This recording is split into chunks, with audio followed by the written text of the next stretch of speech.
my goodness. Good morning, good afternoon. Whatever it is for you, I hope you're having a fantastic day. My name is Zach Schaumler. This is Strong Opinion Sports, episode 316. Hope you're doing very well out there. In today's episode, we're going to talk about Mitchell Trubisky, the Bears quarterback. He's back. I think I got a good topic for Bears fans out there that feel like, I'm not going to say any more, actually. We'll get there in a moment. We're going to talk about the Houston Texans. We're going to talk about USC football. We're going to talk about Chip Kelly at UCLA, some of the frustration there. We're going to talk about Gus Malzahn getting fired by Auburn. We're going to talk about some other college coaches that got canned. We're going to talk about Cleveland baseball. They do not have a team name. And so I kind of vote, the Cleveland baseball team. Sounds like a great name to me.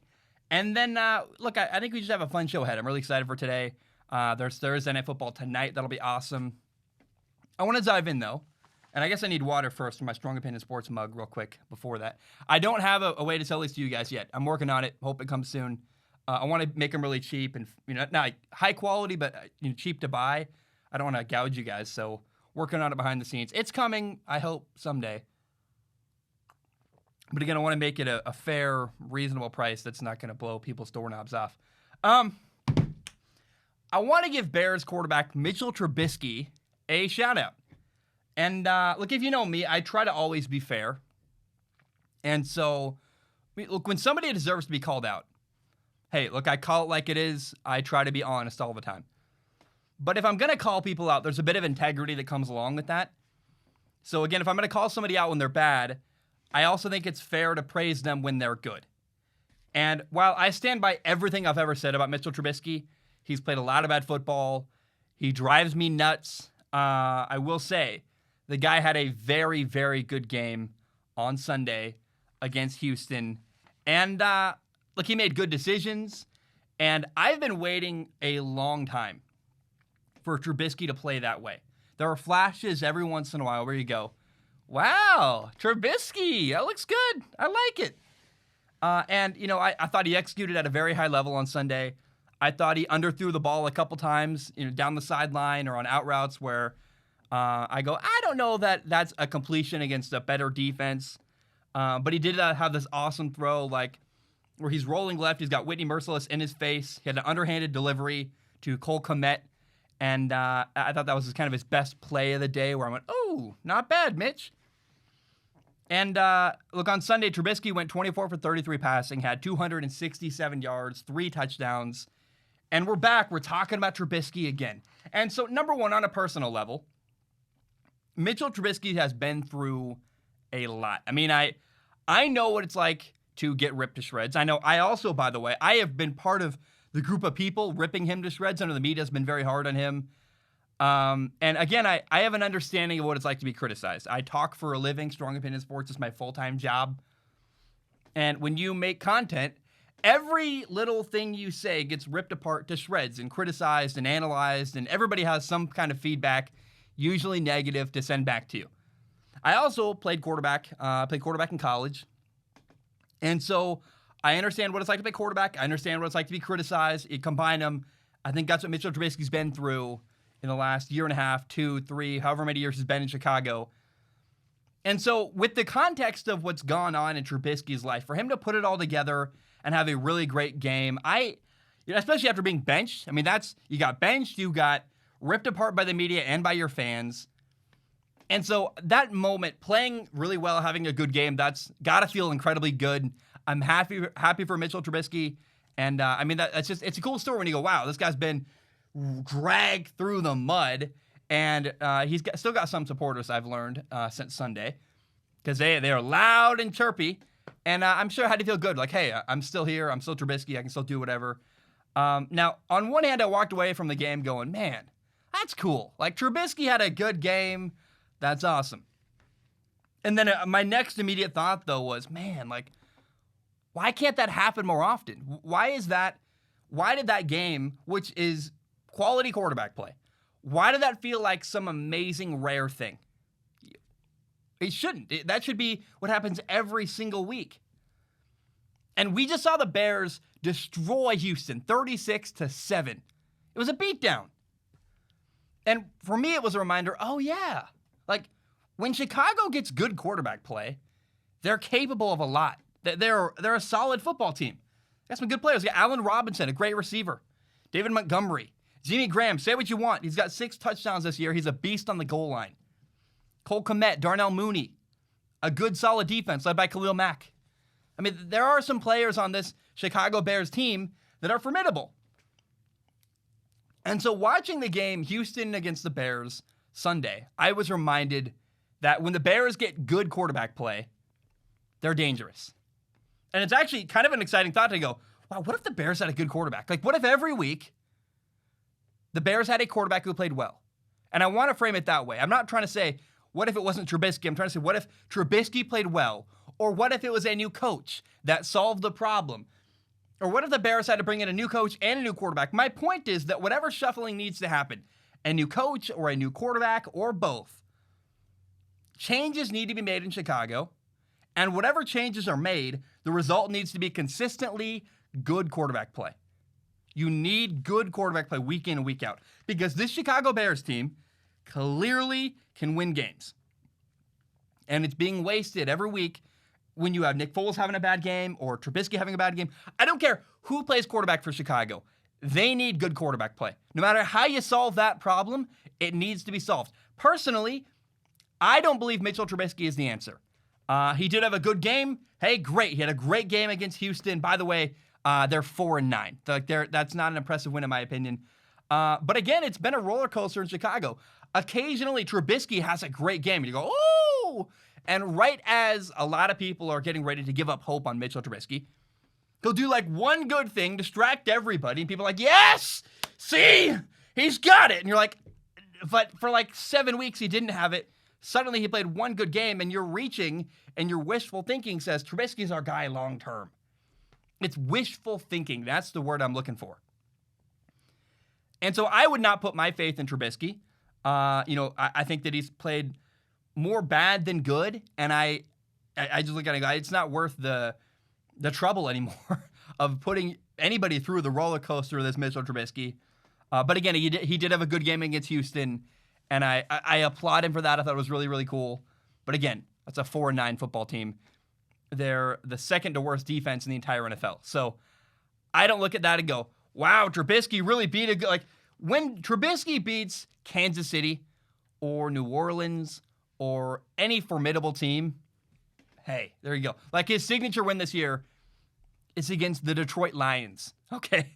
Like, come on, guys. How am I the only sane person left in the world that's like, you really still are on the Trubisky train?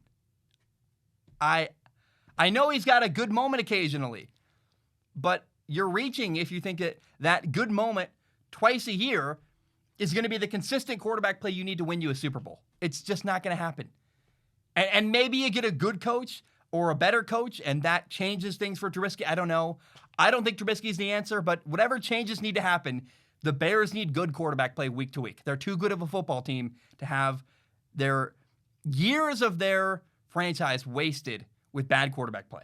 I don't care how you solve the problem. Mitchell Trubisky or not, it needs to be solved. They need better quarterback play in Chicago.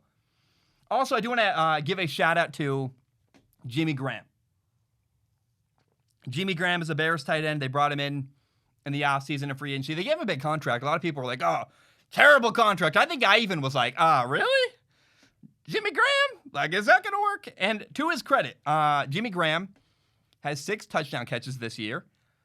And no matter what you say about the guy, I think everybody can agree, if you watched any Chicago football at all this year, he is a monster on the goal line. He still is to this day. However old he is, I didn't do the math. I don't care. He's older than I would expect him to be doing well in the NFL.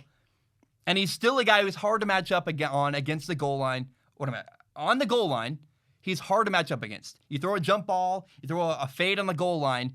Jimmy Graham is still a guy that can go up and get the ball. And I think it's kind of cool. I think he's making he had a $16 million contract. There's an opt-out after this year if they want to. He's making $6 million a year. That's about $1 million a touchdown so far this year. They had the salary cap space. I really don't think Jimmy Graham was a bad investment, actually. I really look at it and go, he's paid off to some degree, like on the goal line, Jimmy Graham is formidable, and he's winning matchups, and he's got touchdown catches, and I go, wow, that's actually kind of cool and kind of impressive. All right, we need to talk about this other person next. And you're like, what kind of tease is that, Zach? That means nothing. No, we need to talk about Deshaun Watson, the Houston Texans quarterback. Oh, man, he's had a quietly impressive year this year, where Houston is just a mess on both sides of the ball all around him. I mean, their offensive line is awful. They cannot run the ball. They're literally the worst running team statistically in the entire NFL. They have had a ton of injuries. They're terrible on defense. They've been unimpressive at receiver. Again, statistically, the worst running team in the NFL. They're also statistically the second to last defense in the NFL. So they're the second worst defense in the NFL. They're terrible running the football. All they really have is a quarterback, Deshaun Watson. And I believe, and I'm spitballing here, but in The Hobbit, there's a mountain called the Lonely Mountain. And I just always imagined it as this peak that stands out above everything else around it. That's Deshaun Watson on the Houston Texans. And you can throw in, maybe it's a twin peak with J.J. Watt there as well. It's Deshaun Watson just standing out above everybody else, and everybody else is just nothing around him. It's like, man, this poor guy is just this lonely mountain out there hoping to get some help and get some support around him. By the way, they also fired their coach in October, and this offseason they traded away DeAndre Hopkins. Remember, Deshaun Watson's security blanket, his best friend, his receiver, his guy who anytime he was in trouble, he could go find Nuke and throw him the ball. I mean, DeAndre Hopkins, losing him was another example of just, man, this Texans football team has just beating the crap out of Deshaun Watson. It's so sad. And context matters. And the situation around Deshaun Watson is awful. Awful. However, despite that, he's having a good year. I've been watching Deshaun Watson every week, and I go, man, and I watch probably way too much football. They're a 4-9 football team. I watch every game they played this year, and I should not have, but I have. Because I like Deshaun Watson. He plays very well. He plays clean. He plays efficient football. And every time I watch Deshaun Watson, all kinds of stuff happens around the dude. Stuff that the guy cannot possibly control. Dropped passes, fumbles, immediate pressure where he'll catch the snap and there's 3 guys in his face instantly, and you go, I don't know what you do there. That's a 4-man rush. You can't block 4 guys with 5 offensive linemen. And sometimes a running back, by the way. His defense gives up a ton of points. And when your team is really, really bad, it's easy to develop bad habits. I think the prime example of this is Carson Wentz, the Philadelphia Eagles quarterback, where Carson was holding onto the ball way too long. He was forcing throws, trying to make something happen. He called it hero ball. And that's part of why Carson Wentz, the Eagles quarterback, has had such a bad year and eventually got benched for Jalen Hurts. I think he was already struggling with accuracy to some degree. And the pressure amplified things. And then having a bad offensive line, having receiver troubles. I mean, he was jacking the ball all over the place, playing hero ball, holding on the ball, taking sacks. He had a fumble against the Cowboys where he extended the play. It's like, throw the ball away. And Carson just held onto it, fumbled out. It was just so frustrating. I made a video about it. If you want to go watch it, you can. So the number one thing I can praise Deshaun Watson for this year is that he has not added to his team's problems at all. At all. He's made great decisions. He's been very accurate. Dude has been patient. He's thrown 26 touchdowns this year, 5 interceptions. Also, I think he's run for 3 or more touchdowns. So I walk away from this year thinking that, man, Deshaun Watson deserves a ton of credit for how stable he's been this year. Despite the bad team around him, Houston's 4-9. I mean, against Chicago, for example, they had a drive that got ruined by penalties. They had a false start and then a holding penalty. That's 15 yards of penalties from, I think it was started on 2nd down and just ruined the drive. He also got sacked for a safety on a play where the Bears brought a 4-man rush. And only, by the way, you have 5 offensive linemen. So 5 offensive linemen and a running back in the backfield. Chicago brought a 4-man rush, and his right guard, his right tackle, and his center all completely failed their blocks. Just completely missed. Got badly beaten. So Deshaun Watson got sacked in the end zone. That's 2 points for the other team. On another drive, Duke Johnson fumbled. That's a turnover. Drive ruined. And on a 3rd and 8 on their first drive, the Bears sent a blitz. And Deshaun Watson, being at this point, a mature quarterback, said, hey, I recognize a blitz. If you blitz me, that means you got a weakness in coverage. I'm going to catch the ball and throw the ball to beat your blitz. He did that. And guess what? His receiver did not get his head around. It's called a hot route. If they blitz, alert, alert, alert. You need to look for the ball, get your head around. Receiver did not get his head around. Made Deshaun Watson look bad and threw an incomplete pass. Like, it's so many things are going wrong. And I hate to be the guy, but it's not Deshaun Watson's fault. It's, hey, receiver, get your head around. Hey, offensive line, how about 3 of the 5 of you don't just completely whiff? How about we not have really bad penalties that cost us 15 yards on first? Let's say it was first down, right? First down. You're what? First and 25 now? That's not, you can't have that. That can't happen. Can't have fumbles, can't have turnovers, can't have all these problems. It's crazy to me. And everything I listed from that game is just the first half. It might not even be the end of the first half. I just stopped paying attention. I stopped caring. I stopped dissecting what was ruining their drives and started just feeling bad for Deshaun Watson. Guy got sacked 6 times. He had pressure in his face all day. And those 6 sacks are not really indicative of how many times he had pressure in his face because of all the other times where he escaped pressure. He got away. He made them earn it. He was making guys miss in the backfield. I mean, I feel so bad for Deshaun Watson. This poor guy has... I really, what's sad is that, number one, shout out to Deshaun Watson. His team is awful. And he's playing about as good as he possibly could, right? He's controlling everything he can control. Everything he can control, he's doing a very good job. He can't control idiot receivers. He can't control fumbles or bad protection or this or that. But everything he can control, he's done about the very best he possibly could. But what's sad is that I walk away from this season 4-9 right now, feeling like, man, Deshaun's playing really well. Just imagine if he actually had a good team around him. Imagine if he had some help. It's like we would be watching Deshaun Watson destroy the NFL, just ripping people apart. And we don't get to see that because his team is inept. And oh my gosh, it's so frustrating. It's disappointing. Star power is being wasted. And it's a sin among sins to have a great quarterback and not give the poor guy some support. That's what's happening in Houston. It drives me nuts. Every week I watch it. And every week I just get more and more angry at Bill O'Brien, who's not even there anymore, and this stupid organization. Thank goodness they're paying him a lot of money. I mean, they better be, right? It's just so unfortunate. It's so disappointing. And I feel bad for Deshaun Watson. All right, I'm going to take a short break. When I return, we'll talk about USC quarterback Kedon Slovis. We will talk about a little bit of a preview to the I'm going to say this. I think that Oregon might beat USC.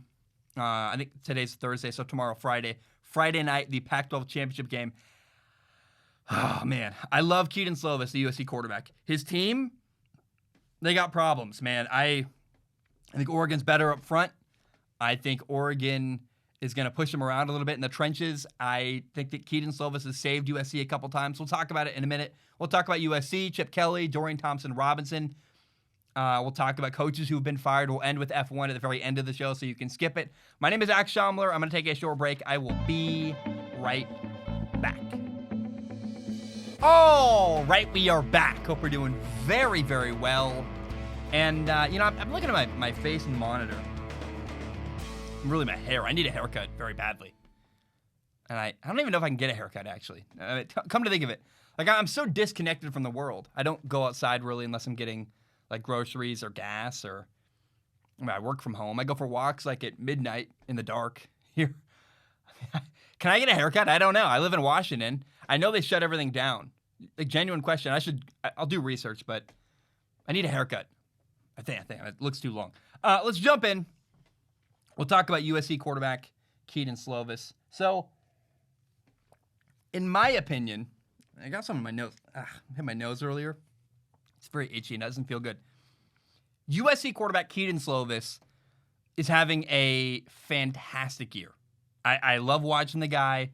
I honestly believe he's going under the radar a little bit, actually. I think more people would be talking about him, except for the fact that he's only a sophomore, so NFL media isn't quite covering him yet.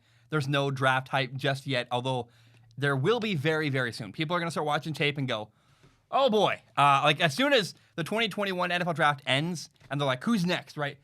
All eyeballs are going to shift to Kedon Slovis. I hope he stays in college as long as he possibly can. Keep getting better, kid. You're awesome. Then also part of why I think he's going under the radar is he plays in the Pac-12. And I think when you compare, look, I think the Pac-12, quite frankly, is the weakest conference in college football other than like group of 5 schools. It doesn't have a huge draw. People are distracted on the West Coast. Like, go to Alabama and tell me anybody in Alabama, tell me anybody in Los Angeles cares more about USC football than a single human being in Alabama.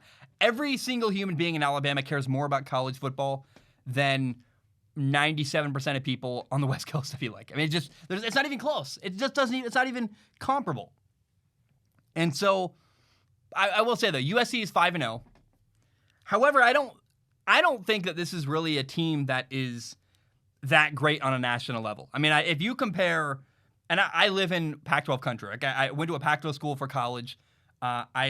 Even with that, probably some bias there, I recognize like USC would get embarrassed up front by an SEC team or Clemson or Ohio State. I mean, it's just, I watch a team every week.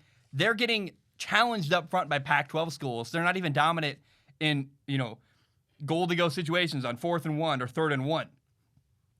But I will say USC is kind of the darling of the Pac-12. They're undefeated. They're about to play in the Pac-12 championship game.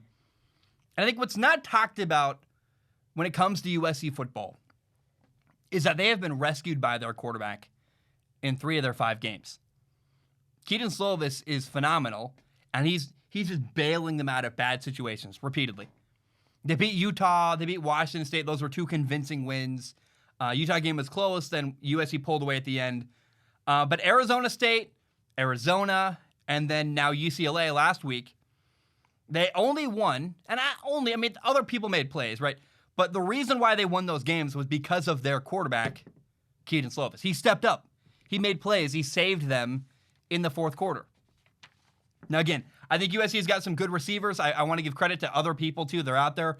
Amon-Ra St. Brown, Drake London, Tyler Vaughns, Brew McCoy. Like, they've all made plays this year. He's got to throw to somebody. They are fantastic. I think it's the best group of receivers pretty easily in the Pac-12.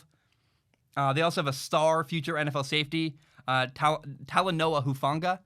I hope I said that right. Talanoa Hufanga. I'm so stupid. I'm doing my best. I watch this guy play every week, though, and I go, oh my goodness. Hufanga is amazing. Like, however you say his name, I think I got it right. Dude is a beast. And so there are some people on this USC football team that are very, very good football players. However, it cannot be stressed enough that Kedon Slovis is an outstanding college quarterback. And this is a guy who, he loves football, and I'm not just saying that. I know some people, and I've talked to some people. I know that Kedon Slovis, for a fact, I'll say this, I have inside information. I know Kedon Slovis loves football. He's incredibly accurate. His ball location down the sidelines is perfect. And then as I go down the list, man, this guy's got great timing. He moves very well within the pocket. He can step up. He can step right. He can step left. He also can escape the pocket, keep a play alive, run to the sideline. He's really good at extending plays and throwing the ball vertically downfield. And then really, I think the most impressive quality that has been shown by Kedon Slovis all year is his discipline and his patience. And a lot of teams have played against USC on defense and played soft coverage, meaning that they back off a lot. They're not going to challenge you to play press man coverage. And the times when teams do not play soft coverage against USC, they literally have receivers run right by them. I've seen USC shred people vertically anytime you challenge them. If you play man coverage against USC, good luck. In the Pac-12? No, it's not going to happen. And so, I mean, go watch the Washington State game. Watch the verticals that you'll see him throw to Amon-Ra St. Brown and I believe Tyler Vaughns. And, I mean, Kedon Slovis is a beast throwing the ball vertically. But defenses have started to realize, and they've kind of, I mean, ever since Arizona State laid the blueprint early on in week 1, Arizona State started this trend of saying, hey, these USC receivers are really good. And so they're going to torch us if we're not careful. We got to back off, play soft coverage, and we're going to force Kedon Slovis, a USC quarterback, to be patient. Force him to beat us underneath and make him be patient and make him wait to strike. And Keaton Slovis, to his credit, has taken what the defense gives him. He's been patient, waiting for that right moment to strike and throw the ball vertically. And I've seen him in these games be patient. All game, you're like, he's got to be getting bored. Throwing underneath route, 5-yard hitch. And then they'll slip up or they'll challenge him. Bam. He'll just, like a cobra coiling out, just gotcha. And as much as I've been blown away by the great throws downfield, what I'm most blown away by with Kedon Slovis is his decision-making. I think he's better than some guys starting in the NFL. He's more disciplined. And the mental side of his game and his habits, it's completely blown me away. Every week I watch this kid, and I just hope that people eventually can recognize the talent that he has. He's a future NFL quarterback. And USC does play Oregon on Friday night in the Pac-12 championship game. And, oh man, I think USC's got some problems. They've been elevated by their quarterback all year. But we'll see what happens. USC versus Oregon. Personally, I think Oregon's going to beat USC. I mean, that's not true. I think USC's got a better offense, and I would hope. I'm rooting for USC. I would not be surprised if Oregon beat USC. I think Oregon's a little better up front. They're better in short yardage situations, and so we'll see what happens. I'm excited and hoping for a good game. And what I really hope happens is that this is the game where the world can recognize and go, oh, wow, that USC kid, Kedon Slovis, he's amazing. I hope that's what happens on Friday. I want to see it happen because I've watched it all year, and really for 2 years now, Kedon every week is just dialing it in, making great throw after great throw, and really great decision after great decision, and I'm blown away by this guy. I think he's a great quarterback, and I love watching him every single week. Okay, let's shift gears to the other school in Los Angeles. I gotta say, man, I am so disappointed with UCLA football. Remember, this is the other school in Los Angeles. They also have football, by the way. And in 2018, UCLA hired Chip Kelly to be their head coach. That's the former Oregon head coach. He coached in Philadelphia with the Eagles. He was with the San Francisco 49ers very briefly in 2016. Man, it has not worked at UCLA. I watched Kevin Sumlin get fired by Arizona. He went 9-20. Well, Chip Kelly is one game better, and he's played one more game, by the way, this year at UCLA. UCLA's 3-3. Arizona State was 0-5. But where Kevin Sumlin got fired at 9-20, again though with a 12-loss losing streak, Chip Kelly's only 10-20 at UCLA in 3 years. And they're 3-3 this year. They got one game left against Stanford. We'll see if that happens. COVID is very hit or miss. Like, I feel like every game, I don't trust that any game in college football is going to happen every week. I go, I'll believe it when I'm watching it live. Otherwise, I go, well, I don't know that game is ever going to happen. But during the USC-UCLA game, Greg McElroy was broadcasting. It's a former Alabama quarterback. I think, by the way, Greg, well done. You're a great broadcaster. He does a great job. He's a good analyst. He's a good teacher of the game. I really like listening to him broadcast games. One of the guys where I don't mute it. I actually really like listening to what he has to say. But he said something I didn't agree with. Greg McElroy did. Greg McElroy said that if Chip Kelly had been the Eagles coach in 2020 in the NFL, that it would have worked out differently. And basically his whole argument and his whole point was that Chip Kelly got to the NFL a little bit too early. And there's a reality where that's true. Like, it's possible that's true. But here's why I'm not sold on that theory. And the idea that Chip Kelly got to the NFL too early, and by the way, he did really get there before the NFL was really shifting towards college schemes, where Kyle Shanahan made it. We're doing the RG3 kind of revolutionized the zone read, RPOs, and the NFL was changed by Kyle Shanahan instituting some college stuff into his offense, and from then on it flourished. I honestly couldn't tell you whether that was before or after Chip Kelly. I don't really care. What's interesting to me is that it begs the question, if Chip Kelly was like too early to the NFL, trying to pioneer college ideas in the NFL. And again, I don't know if Kyle Shanahan came before or after. It doesn't matter to the argument. The argument is if Chip Kelly was too early, then why couldn't Chip Kelly sell people on his philosophy? Why couldn't Chip Kelly convince people, hey, I'm not just a dumb college coach. I'm a good football coach, and I can make it work here as well. Because it always appeared like Chip Kelly's NFL players could not get over the stigma of playing for a, quote, college coach. And really what that means to me is that Chip Kelly was not inspiring enough to be a pioneer. He was not inspiring enough to make people believe in him, even if he was a little bit different. And then I look back at Chip Kelly's history. And yeah, he was very briefly, 4 years in a row at Oregon, had a great football program. So he was briefly successful at Oregon. And that's really his claim to fame. The 4 years at Oregon, he went 46-7. Chip Kelly's a great coach because of that 4-year span. Here's the problem, though. Chip Kelly did not grow that program. He didn't build Oregon. Chip Kelly inherited that team from Mike Bellotti, the previous coach. And the 2 years before Chip Kelly took over as head coach, Oregon went 9-4 and then 10-3, and he inherited a 10-win football team. So did Chip Kelly build Oregon? No, he did not. Chip Kelly was handed a great program. And yeah, Chip Kelly is undeniably an offensive genius. The dude's got a great offensive mind, good play design, good formations, the play calling, the anticipating what a defense is going to do. It blows me away. I go, man. Or he had a 4 tight end set against USC. He had 4 tight ends and 1 running back in the game. I went, that's just wicked and cool. Fun to watch. Like, good stuff. I mean, clearly, you cannot deny Chip Kelly's offensive mind. It's brilliant. But as smart as Chip Kelly is on the chalkboard and designing plays and calling plays, he's not a good enough leader. And I know people at that program. He's not inspiring. He's not that likable. He's not that, you don't go, no one ever listens to Chip Kelly talk and goes, yeah, I'm going to jump through a brick wall. Nobody feels that way.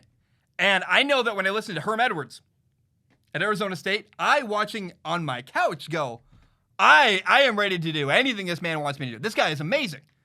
I've never heard Chip Kelly, and once in my life, say anything where I go, wow, this guy really, what a great leader. What an inspiring man. I want to follow this guy into battle. And so he's not inspiring enough to be a pioneer in the NFL. He's not inspiring enough to build a program. And the reality about Chip Kelly is, in my opinion, he's a great offensive coordinator. Amazing. Clearly a great offensive mind.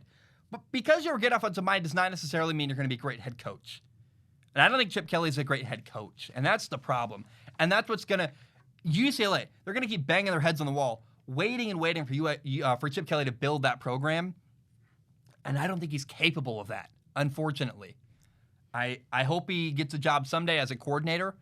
And I think he'd be amazing at that job. He clearly knows his football.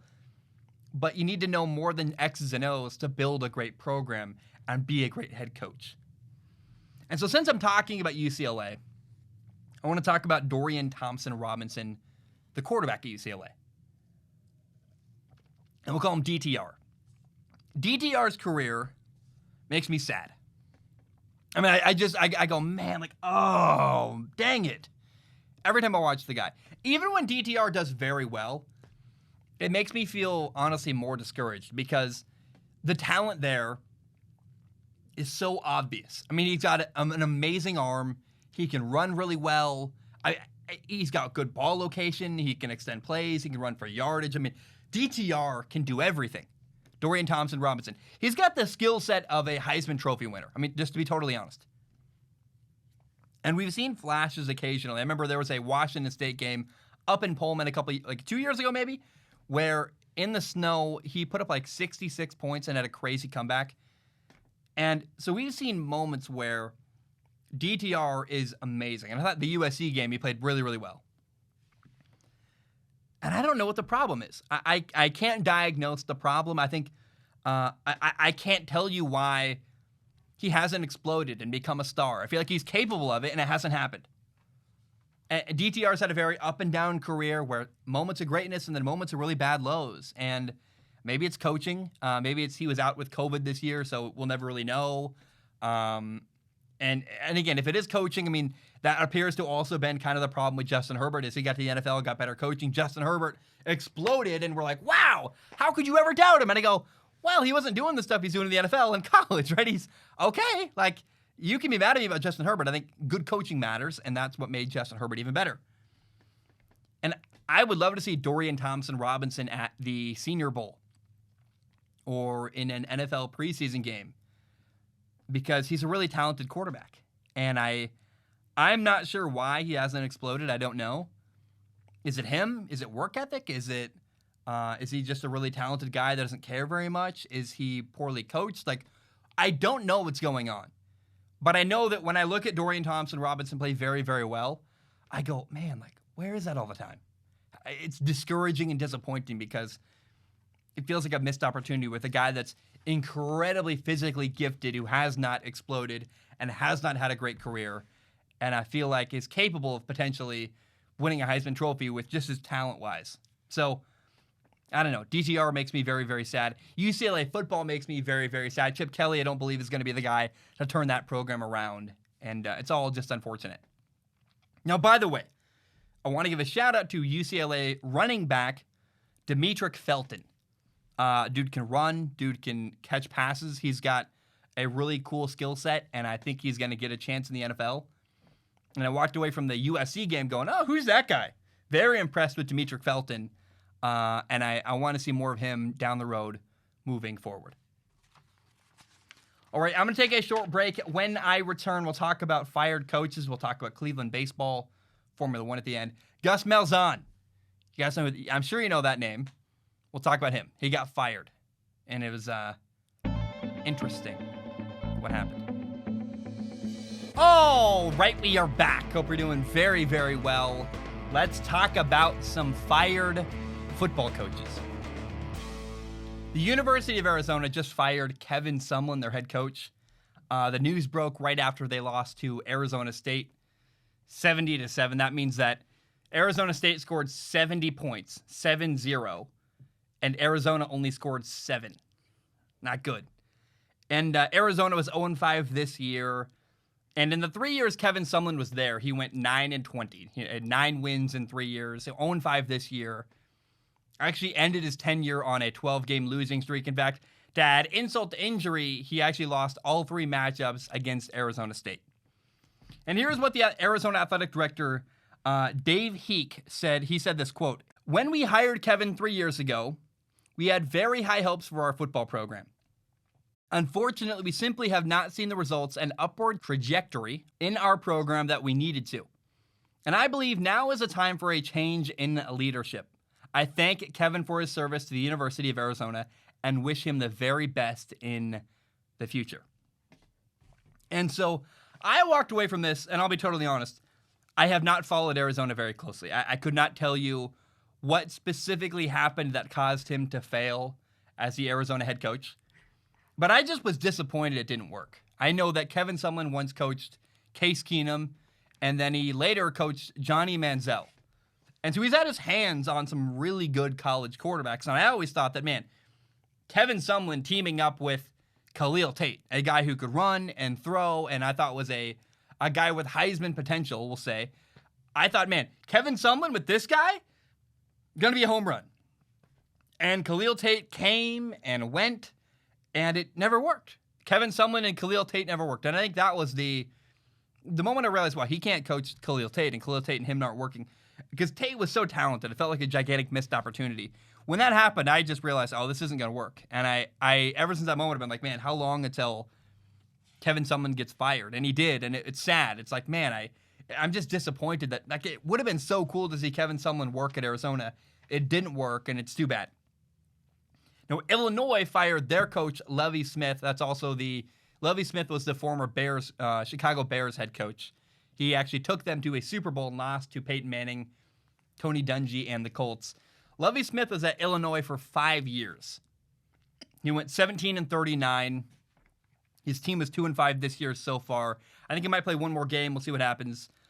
Here is the statement that Illinois athletic director Josh Whitman said. He said, "Lovie Smith led the Illinois football program with unquestioned integrity during his nearly 5 years of service. I have tremendous respect for Coach Smith and will always be grateful for him for providing a steady, experienced hand at a time when our program required stability. His unshakable leadership, never more needed than during this pandemic, will be forever remembered. Nonetheless, based on extensive evaluation of the program's current state and future outlook, I have concluded that the program is not progressing at the rate we should expect at this advanced stage in Coach Smith's tenure. To achieve our competitive objectives, I believe new leadership of the football program is required. I will always look fondly on the time Lovey and I have spent together. I wish him and Mary Ann nothing but the best. It's justified in my opinion. Like, Illinois is totally justified there. They gave him 5 years, and that's fair. You give a coach 5 years, he's 2-5, it's not working. I think he was mature. I liked he had this cool white beard. But I think it's very fair to fire Lovie Smith at this point. Not to mention that the next head coach can feel very comfortable knowing that there is a patient administration governing Illinois football. Now, Auburn fired their coach, Gus Malzahn, after 8 years. And so Auburn is going to pay a $21.45 million buyout to Gus Malzahn to get rid of him. They're paying him to leave. By the way, a coach has got a winning record. He's 6-4 this year. And it also looks even worse because you're now, as a result of this, the timing's terrible because not only is it right before the early signing period starts in college football, it also makes Alabama's highest paid state employee during a pandemic is now a fired football coach. Ooh, not good. That does not sit very well. It's bad optically, right? Now, Gus Malzahn is not a guy I'm going to go out of my way to defend. He's very secretive. His offense is supposed to be a strong suit. It's actually, his offense has struggled. You're like, well, it's supposed to be an offensive guy. What's going on? The Auburn athletic director came out and said that they were looking for a coach who can, quote, help the Auburn program consistently compete at the highest level. So they're like, we're not competitive enough. We want to get rid of the guy. Let's do a buyout. I'll be honest here, though. It seems like Auburn, somebody just got angry and said, you're out of here. Get out of here. Scram. And they fired Gus Malzahn without a plan. And that's not ever really good. Again, not a guy, I'm not going to defend Gus Malzahn that heavily.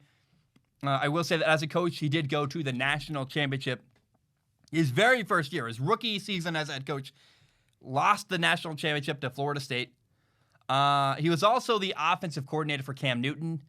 Cam won a Heisman Trophy. They did win a national championship that year with him as offensive coordinator. And Gus Malzahn is a super control freak. That's well known about him. But he did have some cool moments. He had the kick six to beat Alabama, which really Alabama kicks a field goal. Auburn catches it, runs it back for a touchdown down the left sideline. I think Nick Marshall. I don't remember the guy's name. I'm so sorry.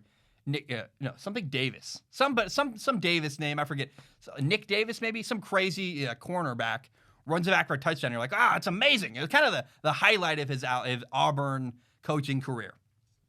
I'm not an Auburn fan. I'm sorry, I don't know the name of the one guy who ran back the kick. I'm sure Auburn fans are going to grill me there, and it's not relevant to this topic. And when I heard he was getting a $21 million buyout, I'll be honest, I went, man, good for Gus. Like, good for him. Because you may not realize Gus Malzahn started his career coaching Mitch Mustain, actually, in Arkansas in high school football. So Gus Malzahn went from a high school football coach, a very good one, by the way, probably going to get paid very well for a long time, but he went from a high school football coach to being ridiculously rich. Way more. He's got more than $21 million in his bank now.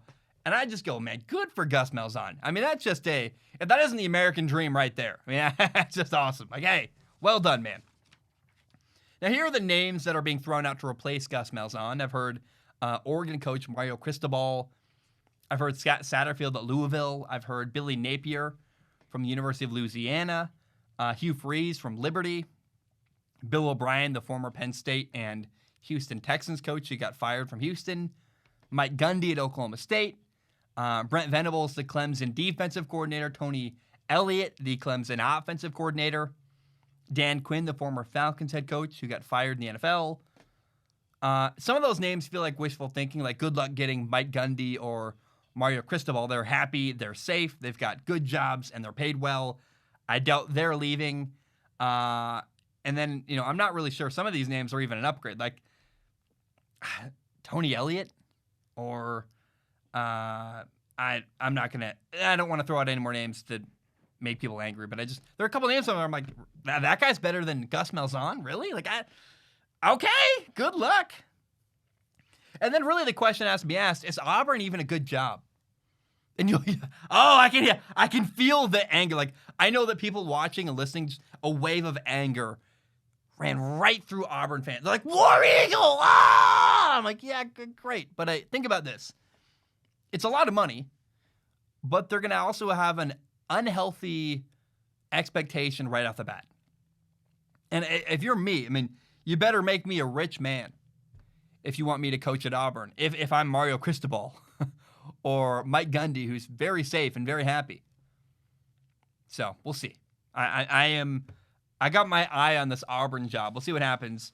Again, I just feel like they got angry. They were so mad. They fired the guy emotionally. They took action before they really had a plan to replace him. And we'll see who they replace him with. We'll see what happens. I mean, I'm criticizing Auburn, but I mean, 2 years from now, they could be winning a national championship. Who knows, right? Try to be fair, try to be honest, try to be open. But I don't know this situation was entirely handled the right way. Even though, again, I'm not the first guy to defend Gus Malzahn. Gus Malzahn, control freak.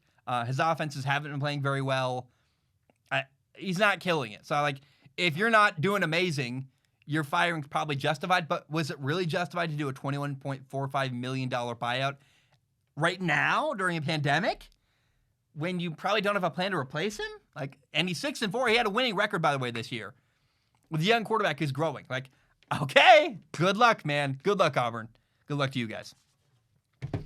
By the way, the Cleveland Indians are no more. The team announced that they are changing their name. So they're, by the way, I kind of like the Washington baseball team. Oh, I'm sorry, the Cleveland baseball team, because we're in baseball and it's in Cleveland, and that's how we name teams now. I don't know, it's got a charm, kind of like Dallas FC, Dallas Football Club, or Washington football team. I don't know, I kind of like it. I think it's a smart move purely from a PR standpoint, where it's proactive, right? You're changing your team name ahead of before it became a big problem, before there was a crisis level event that you had to solve. I mean, the Washington football team had their sponsors pull out. They're like, oh, we better change our name. This hasn't happened in Cleveland, but you might as well get ahead of it. They've been getting crap about this for years, and again, it's a smart PR move. You're probably not going to lose your diehard fans. And if anything, you gain respect around the world. People going, oh, good on the Cleveland baseball team. Now, the rumored name to replace the former name is the Cleveland Spiders. I guess the name has some history. There was a former baseball team there named the Cleveland Spiders in the late 1800s. And as I read about this, I'll be totally honest. Cleveland baseball team, whatever their name is cool. I'm interested. I'm very fascinated to see what happens there. But really, the thing I couldn't stop thinking about was what's going to happen to the Atlanta Braves or the Chicago Blackhawks and the Kansas City Chiefs. Because at some point, it feels inevitable that their name changes are going to happen as well. The Atlanta Braves, the Kansas City Chiefs, and the Chicago Blackhawks. I will say, if and when this happens, right, the number one, selfishly, right, the thing I care the most about is that I hope we get to see the Tomahawk stay. I'm not gonna do any more, but it's this amazing chant. I recommend you go look it up. I hope it isn't lost. Look up the Chiefs Tomahawk chant. It's on YouTube. It's so cool, and I would love to see that stay. No matter what their team name is, it's just it's this amazing cultural thing, and I don't know.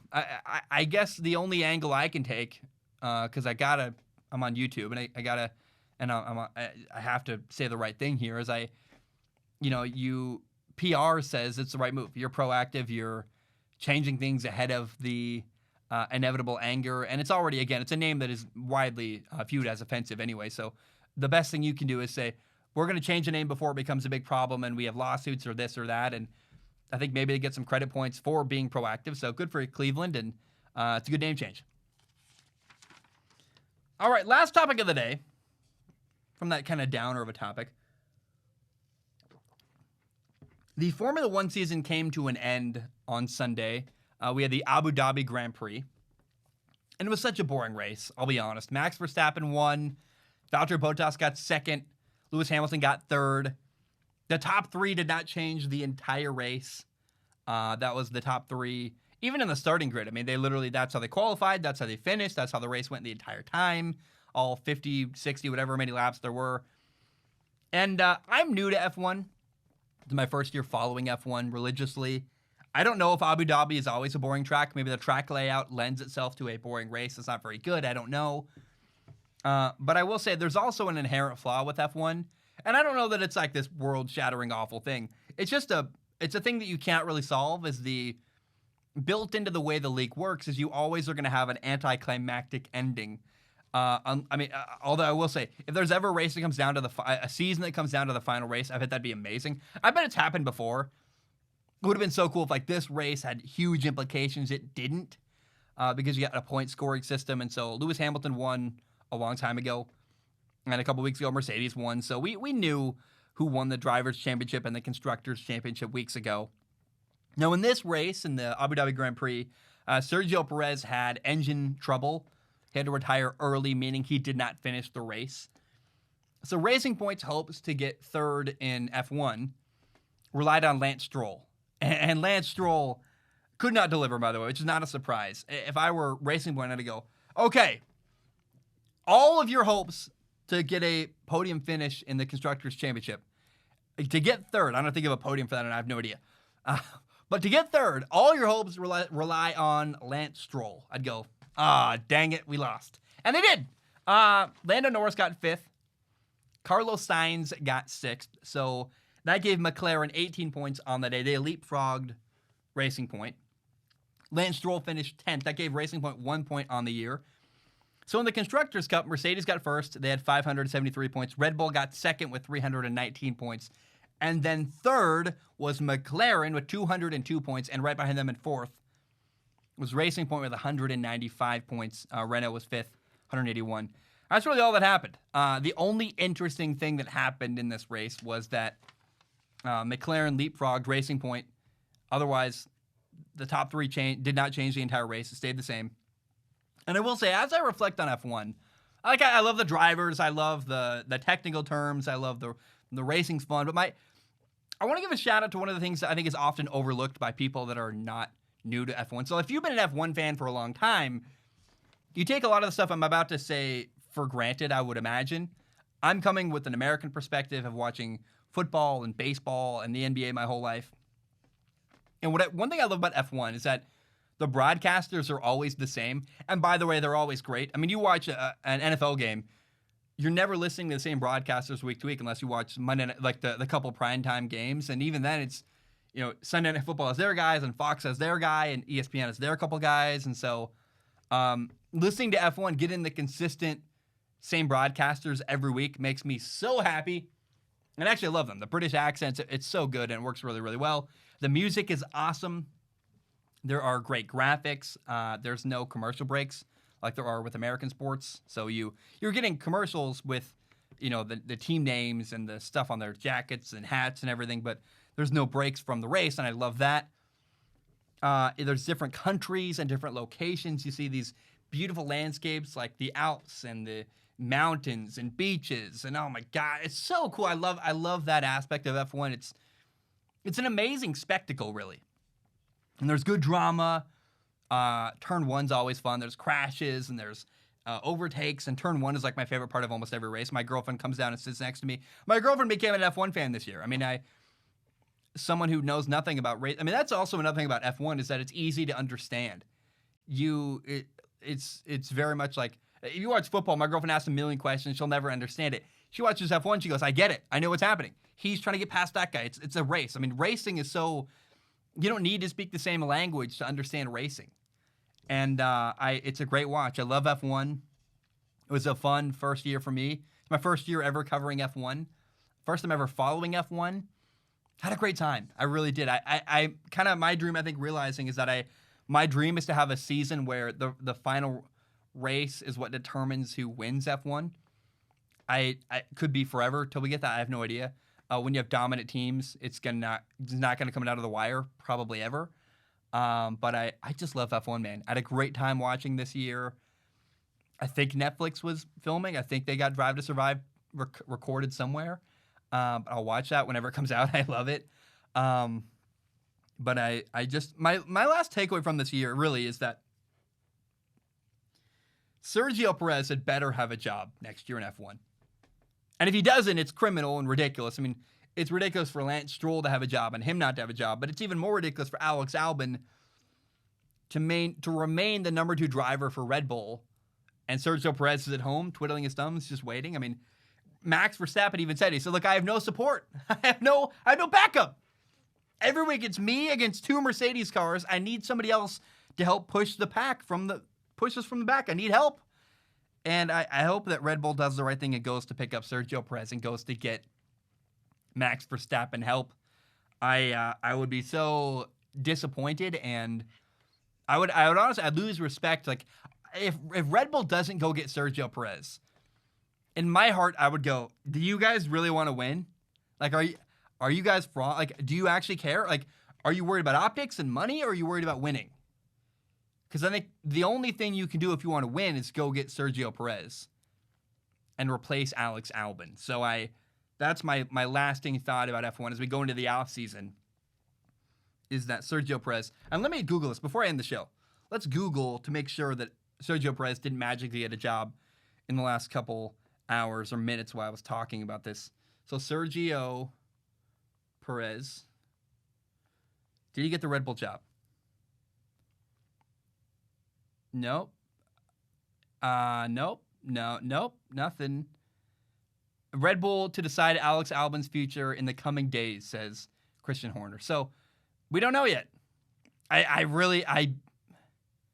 better happen. Like how can Sergio Perez be left out of F1? It'd be such a shame. It'd be horrible and stupid and wrong.